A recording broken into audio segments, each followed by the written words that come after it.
আসসালামু আলাইকুম, সবাই কেমন আছেন? আশা করি সবাই ভালো আছেন। আল্লাহর রহমতে আমিও ভালো আছি। তো এই তো একটা গাছে কিন্তু আম একটাই ধরে আছে। আর এইদিকে মরিচের গাছে মরিচ কিছু ফুল ফুটে আছে। তারপরে পেয়ারার গাছে পেয়ারা ধরেছে। সকাল সকাল এগুলো দেখলে কিন্তু মনটা ভরে যায়, তাই না? আর নিজের হাতের গাছের জিনিসে যদি ফল ধরে তাহলে কিন্তু কথাই নেই। যাই হোক, এদিকে আমার ছোট্ট মেয়েটি রেডি হয়ে গেছে স্কুলে যাওয়ার জন্য। ওকে কিছু টাকা দিয়েছিলাম, ও দোকানে যেয়ে হাতে করে চিপস নিয়ে চলে এসেছে। ও কিন্তু একা একা স্কুলে যেতে পারে, আর স্কুলটা আমাদের বাসা থেকে বেশি দূর না। তো যাই হোক, ওকে বিদায় করে চলে আসলাম। এসে দেখি ছেলেটা আমার এখনো ঘুমাচ্ছে।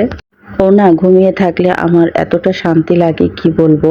যতক্ষণ ঘুমায় ততক্ষণই ভালো লাগে, আর যখন উঠে তখন আর শান্তি দেয় না। কিন্তু আমার ছেলে খুব একটা দুষ্টু না, তারপরও বলে না ছেলে বাচ্চারা ঘুমিয়ে থাকলে খুবই ভালো লাগে।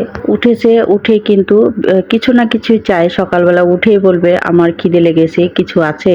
তখন ওর কাছেই না অমনি বিস্কুট বা যা থাকে তাই দিতে হয়।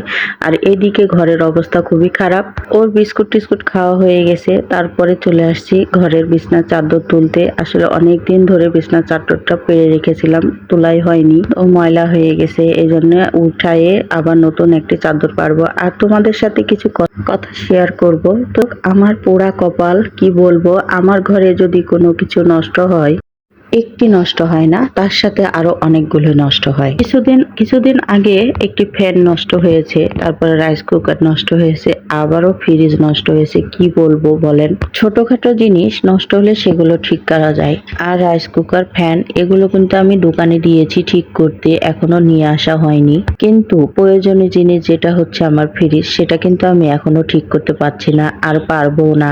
কারণ কি জানো, ফ্রিজটা আমার অনেক টাকা লাগবে ঠিক করতে, সে কারণে আর আপনাদের ভাইয়া ঠিক করতে দিবে না। হোক, মনের কষ্ট মনেই থাকছে, আর কি করব, পরে কিনে দিতে চাইছে, তো অপেক্ষা করতে হবে। আর এইদিকে আমার কাপড় চোপড় গুলো গুছানো হয়ে গেছে।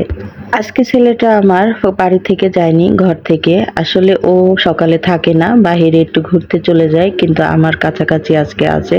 আর এইদিকে কাপড় চাপড় গুছিয়ে ঘরটা ঝাড়ু দিয়ে নিচ্ছি।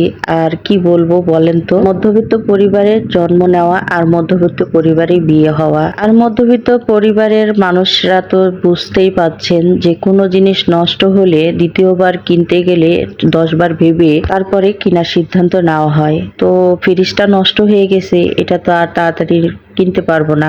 এখন তো হাতে টাকা পয়সাও নাই, যখন হবে তখন হয়তো বা কিনে দিবে। তো যাই হোক, মধ্যবিত্ত সংসারে এই একটাই সমস্যা, কখনো তাড়াতাড়ি কোনো জিনিসই কিনতে পারবো না বা পারি না।